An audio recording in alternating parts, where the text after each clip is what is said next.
NBC Charlotte's Richard Devane has the very latest on how this presidential trip is impacting schools all over the county today. Richard, what's the vantage point from where you are?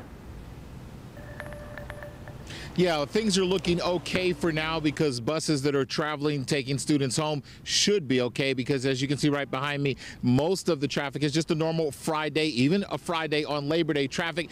Traffic is good. CMS, as Brooke just said, is warning parents or alerting parents to just be patient today because of the fact that there could be some delays. They expect delays, especially earlier when the motorcade came through from CPCC down here, of course, affecting Carmel Road, Johnson Road, as you said, 485. Also, all traffic stops when the president is in the area. The same thing will happen. But the good news is that the president is actually taking a little bit longer than normal. So maybe some of that rush hour traffic will be able to get through before they start blocking these roads once again. And that would be a relief for a lot of folks. Spoke to someone earlier who actually was just a block away from home, had to stop because they had shut down the roads. He said the police said he could actually walk across the street, but he could not take his car across the street.